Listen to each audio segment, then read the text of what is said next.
সকাল সকাল চলে আসলো আমার একটা পার্সেল, এই দিয়ে আজকের ব্লগটা না হয় শুরু করলাম বন্ধুরা। তো এটার মধ্যে কি আছে খুলো, এখন খুলবো না পরে? আচ্ছা ঠিক আছে। তো এটা কি আছে পরে আনবক্সিং করে তোমাদের দেখাবো। এটা আপাতত এখানে থাক। আর বিছানা একবার গুছিয়েছি কিন্তু কোনো লাভ নেই, বড় ছেলে নোংরা করেছে। তো যাই হোক, এদিকে রান্না বসিয়েছি, এদিকে ভাত হচ্ছে, এদিকে ডাল বসিয়েছি, ডালের মধ্যে আলু সিদ্ধ দিয়েছি। গুড মর্নিং বন্ধুরা, সবাইকে অনেক অনেক স্বাগত জানিয়ে আজকে ব্লগটা শুরু করছি। এখন বাজতে চলছে সকাল 10টা আর রান্না বসিয়েছি, কারণ সকালবেলা আজকে হেভি খাওয়া হয়েছিল, রুটি দুধ কলা সবাই। তো যার কারণে সকালবেলা ভাতের সেরকম কোনো খিদে নেই বা ভাতের কোনো ইচ্ছে নেই। তো যার কারণে আজকে আমি একটু দেরি করেই ভাত বসালাম। তো দেখা যাক কী কী রান্না করি। ফ্রিজে মাছ আছে, মাছের ঝোল করব, আর মাছের ডিম আছে, ওগুলোর বড়া করব। এই হচ্ছে আজকে রান্নাবান্না। ডাল তো কম্পালসারি থাকবেই, কারণ ছেলেরা আছে যেহেতু ডালটা লাগবেই, তাই না? আর চলো দেখতে থাকো আজকের ব্লগটা। জুতা পরে ঠাকুরকে পূজা দিতে হয়, জুতা পরে আস্তে আস্তে জুতোগুলো খোলো, মন্দিরে উঠো। হ্যাঁ হ্যাঁ হ্যাঁ, ওরে ওরে বাবা বাবা, তুমি দাও পূজা দাও, উলু উলু দাও, উলু উলু দাও। হ্যাঁ হ্যাঁ, সব হচ্ছে দাদা, আমি পুজো দেবো পরে, রাখো। ওখানে দিতে হয় না শোনা, ওই যে ঠাকুরের উপরে দিতে হয়, ঠাকুরকে দিতে হয়, উপরে দিতে হয়, তুলসীর দূরে। হ্যাঁ দাও তুলসীর দূরে, হ্যাঁ এটা উপরে রাখো, হ্যাঁ যাও উপরে উপরে রাখো। ওরে নম দাও, এখন নম দাও, সুন্দর করে নম দাও দেখি। এই যে বাবা আসছে, নম দিতে বললো। আসছে তো, দাও নমো। দুই হাত জোর করে পড়ে বসো। বসো, শনি মন্দির যাই না, এখানে অনেকক্ষণ বসে পুজো দিয়ে আমাকে কোন শনি মন্দির? ও ভোগ দিয়ে দে।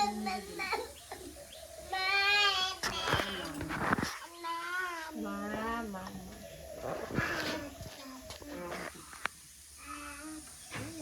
হয়ে গেছে।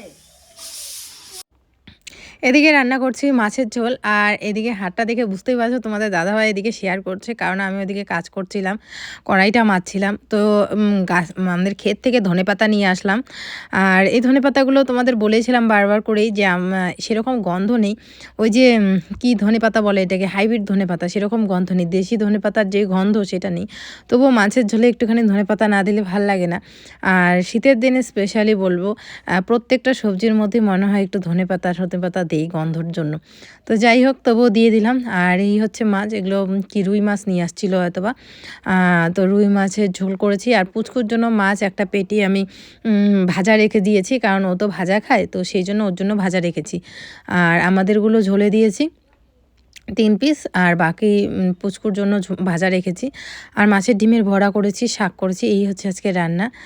তো যাই হোক, আজকের ব্লগটা দেখতে থাকো। টাইটেল আর থাম্বনেল দেখে তোমরা যেটা ভাবছো, অবশ্যই কিছু কিছু কমেন্ট আছে যেগুলো সংসারে অনেক রকমভাবে অশান্তি লাগায়। দেখতে থাকো তাহলে বুঝতে পারবে। এদিকে পুচকু আর পুচকুর ভাই দেখো একটুখানি খেলছে। তো এদিকে খেলছে, আর এদিকে আমি বাসন মাজছিলাম কড়াইটা।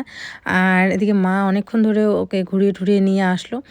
তারপরে একটুখানি গাড়ির মধ্যে আছে, তো পুচকু একটুখানি ঠেলাঠেলি করছে ওর ভাইকে, দেখতে পারছো তোমরা। তো যাই হোক, তারপরে মাটিতে ছেড়ে দেওয়ার ভাবছি। কিন্তু কি বলতো, ওই যে যেদিন করে মাটিতে ছেড়ে দিই না, সেদিন করে ওর ঠান্ডা লাগে। কালকে মাটিতে ছাড়া হয়েছিল, রাত্রেবেলা বমি করে দিয়েছে। মানে কেন যে এরকমটা হয় বুঝতে পারি না। তো ওর ঠান্ডাটা একটু খুব তাড়াতাড়ি লেগে যায়। তো এদিকে রান্না করেছি, দেখো পুচকুর মাছ ভাজা, মাছের ডিমের বড়া, আর হচ্ছে বোতে শাক। এই শাকটা কিন্তু আজকে করেছিলাম হচ্ছে কি দিয়ে বলো তো, শুকনা মাছ দিয়ে। দারুণ টেস্ট লেগেছিল। মাছের তেল দিয়ে করেছিলাম, সেদিনকে অতটা টেস্ট লাগেনি, কিন্তু শুকটি মাছ দিয়ে করেছিলাম, এত টেস্ট হয়েছিল কি বলবো, দুর্দান্ত। যখন আমি বড়া বানাই বা বলবো, বলি যে বড়া বানাবো খাবা, তখন বলে কি হ্যাঁ বড়া খাওয়া যায় না, বড়া খেলে গ্যাস হয়, হ্যাঁ নয় ত্যান হয়, নানান ধরনের কথা। আর যখন বড়া বানিয়ে ফেলি তখন আর দেখে লোভ সামলাতে পারে না। এই দেখো চোরের মতো কীভাবে এসে পুরো বড়া খাওয়া শুরু করে দিয়েছে। আর কি বলবো, আর একটার জায়গায় 2-3টে বড়া খেয়ে নেবে, এখন দেখতে পারবে তোমরা। তো আর যাই হোক, এদিকে আমি দেখো কড়াই মারছি। নিয়েছি। এই কড়াইটা আমি যখন থেকে নতুন নিয়ে আসছি তখন থেকে মনে মনে ডিসিশন নিয়েছি এই কড়াইটা সবসময় নতুনের মতো রাখবো, কোনো দিনও ওই যে গ্যাসের যে কালো কালো আঠাগুলো ভরে কড়াইয়ের অবস্থা 12 বেজে যায় সেটা হতেই দিব না। পুরো কড়াইটাকে আম পাতা, তারপর হচ্ছে সার, তারপর বালু দিয়ে প্রচণ্ড ঘষছি। আর তোমার দাদাভাইকে বলে ওই যে খড়খড়ে জাতীয় একটা কী থাকে না, স্টিল বলে, স্টিল এটা কি জানি বলে, ওটা আনতে বলি, ও কিছুতেই নিয়ে আসে না, মানে ভুলে যায় আর কি। নিয়ে আসে না বলতে বাজারে গেলে তখন আর মন মানসিকতা এটা নেয় ওটা নেয়, ওই ওই ওই কথাটা ভুলে যায় আর কি। তো এত কিছু মনেও রাখা যায় না। এবার হয়তো ভাবছি যে লিখে দিব আর কি, লিখে দিলে তাহলে মনে থাকবে। এদিকে জোরে জোরে কড়াইটাকে ঘষে ঘষে পরিষ্কার করছি। মানে প্রতিদিনই তো কড়াইটা মাজা হয়, কিন্তু এইভাবে জোরে জোরে ঘষে ঘষে মাজা হয় না, তাড়াহুড়োতে মেজে ফেলি তো, তো সেইভাবে ঘষা হয় না। তো আজকে পুরো কড়াইটাকে একদম চকচকে করে নেব, তাহলে ভালো লাগবে। আর কড়াই চকচকা থাকলে রান্না করতেও ভালো লাগে, দেখতেও ভালো লাগে, তাই না বলো? তো সেটাই আর কি। আর একটা রেখেছি, ওটা উনানে রান্না করি। দাও দাও দাও, নামো দাও, নামো দাও, নামো নামো মিতি। এটা খুলে রাখ, ভিডিও নাইস করবে, আর লাইক করবে, আর লাইক করবে, কমেন্ট করবে, ভিডিওতে নাইস কাপ করে দিবেন, সাবস্ক্রাইব করে দিবেন। আর এদিকে দেখে বলো বাবা, বলো যে কমেন্ট করে জানাবেন। কমেন্ট করে জানাবেন, ভিডিওতে নাইস করে দিও, এই ভিডিওতে নাইস করে দিও, পরে কমেন্ট করে জানিও, এই কমেন্ট করে জানিও, এই ভিডিওতে দেখো দেখো দেখো আঙ্গুলটা কি করছে, আঙ্গুলের পুরো নখটা মানে চারি যেটাকে বলি। নাকটা কি হয়েছে? আমার নখ ঠিক আছে, আপনার নখ কি হয়েছে দেখো। সরো তো, এই দেখো নখ, একটা নখ ভালো নাই, দেখি দেখি হাওয়াই হাতের, দেখি না দেখি কিচ্ছু হবে না, দেখি একটা নখ, ও এমন দুষ্টুমি করে। ওই নখটার মধ্যে দেখাবে না, দেখাও, ওই নখটার মধ্যে কি করছো তুমি, কিভাবে যে ইসে দাও দিয়ে কেটে। আচ্ছা ছাড়ো ছাড়ো ছাড়ো জিনিসটা। তো চলো বন্ধুরা, এই জিনিসটা খোলা যাক। এই জিনিসটা পার্সেল অর্ডার করেছি, তারপরে তারপরে এটা খুলে যাও, লাইক কমেন্ট আর নাইস কমেন্ট করে দিও, আর ভিডিওতে সব। সাবস্ক্রাইব করে দিও। এটা আমার পড়লে বাবা, পড়লা পড়লা গেলে পড়লা বাবা রে এটা খুলে দেখো বাবা। হ্যাঁ খোলা যাক। আর গালটা দেখি টুসটুসে লাল হয়ে গেছে আমার বাচ্চাটা। তুই লাল হয়ে গেছে, এটা খুলে দাও। হ্যাঁ খোলো ওদিকে। এটার মধ্যে কি আছে? এটার মধ্যে একটা জিনিস আছে, খুলে দাও। আর এটা আমি মিশো থেকে অর্ডার দিয়েছি। সরো বাবাই, না সরো সরো, ভেঙে যাবে তো। এটা আমি অর্ডার দিয়েছি হচ্ছে মিশো। এই দেখো আমাদের আনবক্সিং করার ইয়ে হচ্ছে চাবি। খুলে দাও। টান দাও, জোরে টান দাও। আরে অত শক্তি নেই আমার, আমার অত শক্তি আছে নাকি? অন্ত সত্যি এই শালা, ওর পারিও না। সত্যি কেন? আর শক্তি লাগে ইয়ে হলে ওর কাজ চলছিল। ঠনঠনা হোক, এই জায়গা থেকে কাটি আমি, এমন করে করি বাস। এই যে টানো। আর পাবো না না।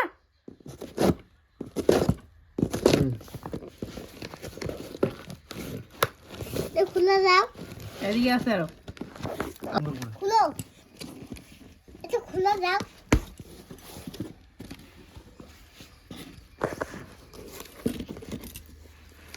এটা খুলে দাও। এটা কি দাও? সরো সরো। বন থাক। হ্যাঁ এইটা নে, সবটাই দিয়ে এটা অনেক ভারী না। এই যে এই যে এই যে এই যে এই যে এই যে এগুলো কি বলো তো? খাবার খাতে খাওয়ার, খাওয়া, দুধ খাবার সাথে। দুধ খাওয়ার, হ্যাঁ, দুধ খাওয়ার কাপ। কাপ। এখানে এই কাপটা এতই ভালো লাগছে যে এখানে দেখো একটা ঘড়ির, আমাকে দাও। একটা ঘড়ির ভাঙবে মতো- কিন্তু বাবা, ভাঙবে। ওইটা নাও, ওইটা নাও। একটা ঘড়ির মতো ডিজাইন করা আছে এই কাপটাতে। এটা বেশ ভালো লেগেছিল, খুব আকর্ষণীয় লেগেছিল, তো সেই জন্য এটা অর্ডার দেওয়া হয়েছিল। আর দাও, এটা কি পেয়েছিলে? ভালো পেয়েছো কার্ড। তো এখানে আছে 6টা। এইখানে ছয়টা আছে, দাও সেটা খোলা। খুলছি খুলছি, আর খুলতে হবে না, এটা এটার মধ্যেই থাকবে। এটার মধ্যে এদিকে দেখো কয়েকটা কাপ সেট অর্ডার দিয়েছিলাম আমি মিশো থেকে, কারণ এই কাপ সেটগুলো দেখে এত ভালো লেগেছিল। এই ডিজাইনটা কি সুন্দর, দেখো একটা ঘড়ির মতো ডিজাইন। আর আমার কাপ সেট যতই কিনি ততই মানে ভেঙে যায়, মানে এই আমার ছেলের জন্য কাপগুলো ভেঙে ভেঙে শেষ করে ফেলে। তো এই যে আবারও 6টা কাপ সেট নিয়ে আসলাম। তখন লোক আসলে না দিতে পরে এত লজ্জা লাগে, মনে হয় যে কাপ সেটই আমাদের বাড়িতে নেই, কিন্তু কি করবো বলো, ওই যে ছেলেরা ভেঙে ফেলে। তো যাই হোক, কাপগুলো কীরকম লেগেছে অবশ্যই কমেন্ট করে জানিও। আমার তো বেশ পছন্দ হয়েছে। আরও অন্যান্য ডিজাইন ছিল, বাট এই ডিজাইনটা আমার একটু ইউনিক লেগেছে, তো সেই জন্যই আমি নিয়েছি। তোমাদের যদি পছন্দ হয় তোমরাও কিন্তু এই কাপ সেটগুলো নিতে পারো। দেখো কি সুন্দর লাগছে দেখতে, তাই না বলো? এই দেখো। তো বন্ধুরা, তোমরা যদি এই সুন্দর কাপ সেটটা নিতে চাও বা পছন্দ হয়, তাহলে ডেসক্রিপশনে এই কাপ সেটের লিঙ্ক দেওয়া আছে। আমি নিয়েছি মিশো থেকে, তোমরা ঝটপট গিয়ে লিঙ্কে প্রেস করে এই কাপ সেটটা নিতে পারো। দামিটার কত সেটা তো স্ক্রিনে দেখতেই পারো। কিছু চুলকানিমূলক কমেন্টে ওর থোবড়াটার এরকম অবস্থা, আর আমার সাথে প্রচণ্ড ঝগড়া লাগাইছে। আজকে যা বলবো রিয়েল কথা বলতেছি, পুরো চুলকানিমূলক কমেন্ট। তো কমেন্টগুলো বলবো, তো তার আগে বলি, এইমাত্র মিতাংশ আর মিথিল দুজনেই ঘুমাইলো, আর আমার এখন এই যে চা খাওয়ার ভাগ্য। এই যে আমার চা মোটামুটি ঠান্ডাই হয়ে গেছে, লাল চা। আর চা মা বানাইলো, তো ওদিকে বাবা মা ওরা খাচ্ছে, আর আমি এখানে চা নিয়ে বসছি। দেখো পুরো চাটা খেতে পারিনি, প্রচণ্ড কথা শোনাইতেছে। যে আসলে রিয়েল কথাই এটা একদমই। হ্যাঁ, রান্না তো দেখাইছি। তো দাঁড়াম, মহিলা মানুষ কোন জিনিসগুলো বেশি প্রতিরোধ করে, কোন জিনিসগুলো শিখতে চায়, ভিডিওতে দেখে, সেটা না এমন সব উঠবে ইয়ে করে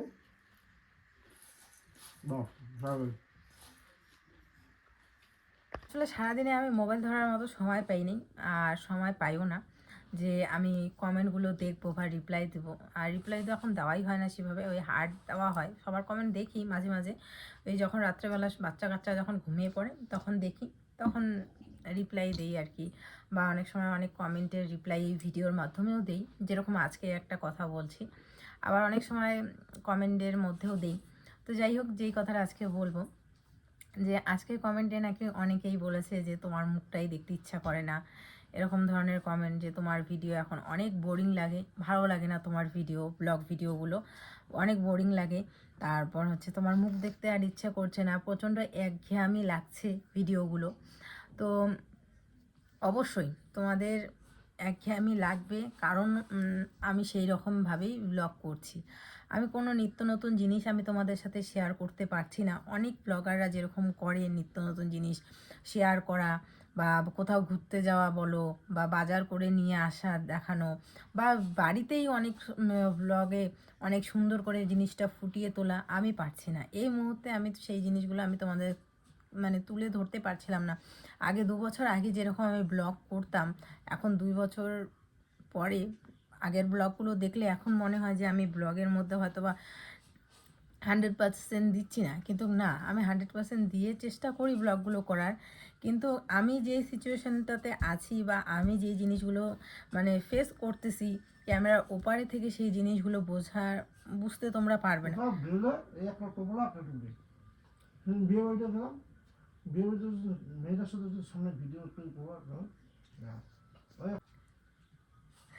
তো এই যে যেটা বলছে যে বিয়ে বাড়িতে গেলাম, এই তাও ওই টোপলা টোপলি নিয়ে যাওয়া,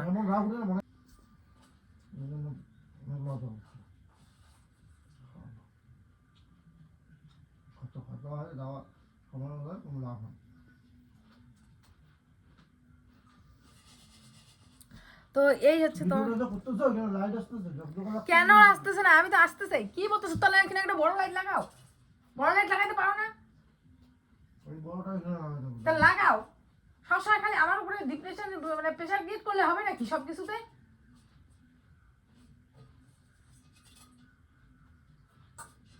আসতেছে। তো যেটা আমি তোমাদের সাথে শেয়ার করতেছিলাম বন্ধুরা, আজকে আমি র ভিডিওই দিব, যেরকম আছে সেরকমটাই দিতেছি। এই যে বলতেছে বিয়ে বাড়িতে গেলাম, এই একটা টোকলা একটা টুকলি, আমি কি করবো এদেরকে এখন ফেলে দিয়ে আমি বিয়ে বাড়িতে যাবো বা ইসে করবো? আমি কোনো রকম কোনো অকেশনে এখন যেতে চাই না, কারণ আমার ইচ্ছাই করে না কোথাও যেতে।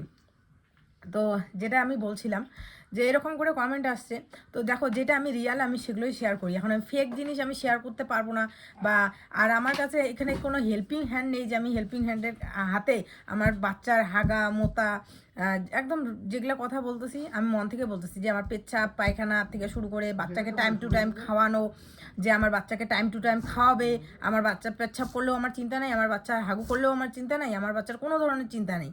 এরকম তো আমার কোনো হেল্পিং হ্যান্ড নেই, যেগুলো মানুষের আছে। আমার এরকম হেল্পিং হ্যান্ড নেই যে আমি দিয়ে নিশ্চিন্ত যে আমার বাচ্চার প্রতি এখন আমার দেখতেই হবে না, আমি সংসারে কাজ করবো প্লাস ইউটিউবে ফোকাস দেবো, সেরকম কি আমার আছে বলো? আর আমার দুটো বাচ্চাকে আমার সেম টু সেম দেখতে হয়। আমার এমন না যে একটা বাচ্চা আমার বড় যে ও একা একা স্নান করে ফেলতে পারবে, একা একা খাওয়া দাওয়া করতে পারবে বা একা একা ঘুমাইতে পারবে, এরকম কোনো ব্যাপার না। আমার দুইটা বাচ্চাকে ও পায়খানা করলে পটি করলে আমাকে বলছিলাম, এই দেখো কথার মাঝখানেও কিন্তু আমাকে গিয়ে উঠে বাবু উঠে গেছিলো ছোটোটাকে, ওকে সামলাতে হয়। তো যাই হোক, এখানে কয়েকজনের কমেন্ট যে 2 বছর আগের তোমার ব্লগ আর এখনকার ব্লগে আকাশ পাতাল তফাৎ, দেখতে ইচ্ছে করে না। অবশ্যই আকাশ পাতাল তফাৎ হবে। আগের 2 বছর আগের আমি মিতু আর এখনকার মিতুর মধ্যে অনেক তফাৎ। এখন আমার 2টো বাচ্চা হয়েছে, ওদেরকে আমাকে সামলাতে হয়, ওদেরকে দেখতে হয়, ওদের টাইম টু টাইম খাওয়ানো পড়ানো, ওদের ঘুম পাড়ানো, ওদের স্নান করানো, প্রত্যেকটা জিনিস আমাকে করতে হয়। তো সেই জন্য অবশ্যই আমার আগের যে আমি যেরকম ছিলাম এখন যেরকম, সেটা আকাশ পাতাল তফাৎ হওয়াটাই স্বাভাবিক। ঠিক আছে, আগে আমি একটা কাজ করতে গেলে আমার ক্যামেরাটা আমি যখন আগে আমি আমার যখন কোনো বাচ্চা কাচ্চা ছিল না, আমি যখন ইউটিউব করতাম, তখন দেখবে সারা দিনের ব্লগ আমি সকাল থেকে ঘুম থেকে উঠে রাতে শুতে যাওয়া অবধি যত কিছু করতাম সমস্ত কিছুই ভালো করে আমি শ্যুট করে তোমাদের সামনে প্রেজেন্ট করতাম, আর সেটা নিখুঁতভাবে আমি দেখাতাম। এই এই পাশে একবার ক্যামেরা রাখতাম, ওই পাশে একবার ক্যামেরাটা রাখতাম। তোমরা যারা আমার 2 বছর আগের ব্লগগুলো দেখেছো বা দেখেছো তারা বুঝতে পারবে। কারণ একটা ক্যামেরা যদি সেটিং করতে আমরা যারা ব্লগার তারা সবাই জানি, একটু ভালো করে দেখাতে গেলে অনেকটা টাইম লাগবে। সাধারণ রান্নাটাই বলো না কেন, আমি সকালবেলা যে কীভাবে রান্না করে আমি তোমাদের সাথে শেয়ার করে বলে বোঝাতে পারবো না। এদিকে ভাত ডাল যদি বসিয়ে দিই এই ঘরে এসে আমি ঘর পরিষ্কার করি, তারপরে কোনো সময় জামা কাপড়গুলো ভিজিয়ে দেই বা ধুয়ে দেই, তারপরে হচ্ছে মেলে দিয়ে আসি, ততক্ষণ ভাত ডাল হয়ে যায়, ওইদিকে আমি তরকারি কাটি। আমি কত স্পিডে রান্না করি শুধুমাত্র আমিই জানি। ঠিক আছে, এটা কেউ বললে আমি কাউকে বলে বোঝাতে পারবো না, কারণ আমার মাথার মধ্যে টেনশন থাকে ছেলেরা চলে আসবে বা কোন সময় কী জেদ করবে, আমাকে ফটাফট রাঁধতে হবে। বা ছোটো বাবু ঘুমিয়ে থাকলো, এই ঘুমের মধ্যে এইটুকু টাইমের মধ্যে ও ঘুম হয়ে যাবে, ততক্ষণের মধ্যে আমাকে সম্পূর্ণ কাজ শেষ করে রাখতে হবে। স্নান করতে হবে, রান্না করতে হবে, ঘর পরিষ্কার করতে হবে, জামা কাপড় ধুয়ে দিতে হবে, সমস্ত কিছু করতে হবে। তো এটাই আর কি। তো এত স্পিডের মধ্যে আমি যদি তোমাকে ব্লগিং করি বা আমি যদি ক্যামেরা রান্নাটা শ্যুট করি, আমার নিশ্চয়ই একটুখানি সময় বেশি লাগবে। তখন যখন আমার সময়টা বেশি লাগবে সেই জিনিসটা কিন্তু আমি পরে মেকআপ দিতে পারবো না, সেটা বুঝতে হবে। আর এখন আমার যা সিচুয়েশনটা যাচ্ছে বা আমি যে সিচুয়েশন দিয়ে যাচ্ছি, এটা তোমরা হয়তো বা অনেকে রিলেট করতে পারবে না, তোমরা বুঝতে পারবে না এই জিনিসগুলো। এই যে সারা দিন ঘুম থেকে উঠেছি যখন রাত্রেবেলা সকালবেলা ঘুম থেকে ওঠার পরে এই যে এতক্ষণে সমস্ত কিছু পরিবেশটা শান্ত হলো, এতক্ষণ অবধি পুরো কন্টিনিউ 2টা বাচ্চা আছেই। শুধু যে আমার কাছে আছে তা না, যখন বাচ্চাগুলো না থাকে তখন তো কাজই করি, এমন তো না যে বাচ্চাগুলো যখন নেই আমি রেস্ট করি বা বসে থাকি বা আমি সুন্দর করে ব্লগিং করতে পারবো, এমনটা না। তো যাই হোক, এটাই আর কি বলার ছিল। তোমাদের দাদাভাই মাঝে মাঝে এরকম কমেন্ট আসলে আমার ওপর রিয়াক্ট করে যে ভালো করে ব্লগিং করতে পারো না, বা তোমার মুখটাই এখন মানুষ দেখতে পছন্দ করে না, নানান কথা। তো এরকম কথা অবশ্যই আসবে যখন তোমরা এইভাবে কমেন্ট করবে। যদি আমাকে ভালো লাগে, আমাকে ভালোবাসো, তো অবশ্যই আমার ব্লগ দেখো আর আমার এই সিচুয়েশনগুলো তোমরা বুঝতে পারবে। আর এরকম না বুঝে না শুনে কাউকে এইভাবে বলা উচিত না। আর যারা আমার সিচুয়েশন দিয়ে গেছো তারা হয়তো বা এরকম কমেন্ট করবে না, কারণ তোমরা জানো একটা মার এরকম পর্যায়ে আসলে পরে কতটা মানে মেন্টালি প্রেশারে থাকে। সারাদিন তো আছে রাতের বেলাও যে বাচ্চা কতবার উঠবে তার কোনো গ্যারান্টি নেই। আর সেটা দায় আমি কাউকে দিচ্ছি না, দায় আমি নিজেই। এটাতে এই বাচ্চাগুলোর জন্য তো আর অন্য কেউ দায়ী না, দায়ী আমি নিজেই। তো আমাকে সমস্ত কিছু হ্যান্ডেল করতে হবে। কিন্তু তবুও বলছি এভাবে কমেন্ট করো না। তাহলে কি হয় বলো তো, আমাদের ভিডিও করার যে একটা মানসিকতা না, সেটা তখন নষ্ট হয়ে যায়। মানুষকে উৎসাহ দিলে তারও উৎসাহটা বাড়ে। আর যদি মানুষকে মানে ডিমোটিভেট করা যায় তাহলে তার মানসিকতাও ওই রকমই হয়ে যায়, তখন আর তাকে ইচ্ছে করে না ব্লগিং করি। আমি যতটুকু পারি, আমার দ্বারা আমার যতটুকু আমার সম্ভব হয় আমি ততটুকু চেষ্টা করি ব্লগিং করার। আর যখন না পারি তখন তো পারি না, কি করব। যাই হোক, চলো আমি আর বেশি কিছু বলছি না। চেষ্টা করব, তোমরা যেহেতু বলেছো ভিডিওতে ইমপ্রুভ করতে, অবশ্যই চেষ্টা করব। কিন্তু সমস্ত ক্ষেত্রে তো আমার চেষ্টা বা আমার কিছুতে এখন কোনো কিছু যায় আসে না। এখন বাচ্চারা যেইভাবে আমাকে চালাবে আমাকেও ঠিক সেইভাবেই চলতে হবে। এখন সমস্ত কিছু ওদের ওপর ডিপেন্ড করে। আর সবাই ফেলে দিতে পারলেও আমি তো আর ফেলতে পারবো না, আমাকে ওদের নিয়েই চলতে হবে। তোমাদের দাদাভাই যেরকম রাগ করার মতো কথা বলছে, কিন্তু আমি এরকম করতে পারবো না। প্রত্যেকটা মাকে সহ্য ক্ষমতা সমস্ত কিছু বেশি রাখতে হয়। হ্যাঁ, অনেক সময় রাগ ওঠে ওদের ওপর, তখন মার দিয়ে দেই। রাগ উঠে অনেক সময় বকা দেই, মারি, কিন্তু তারপরেও একটা মা সমস্ত কিছুই তখন সহ্য করে। এটাই আর কি। তো চলো, তোমরা প্লিজ এভাবে কমেন্ট করো না, আমাকে উৎসাহ দাও যাতে আমি আরও ভালো করে কাজ করতে পারি ইউটিউবে। আর এই আর কি।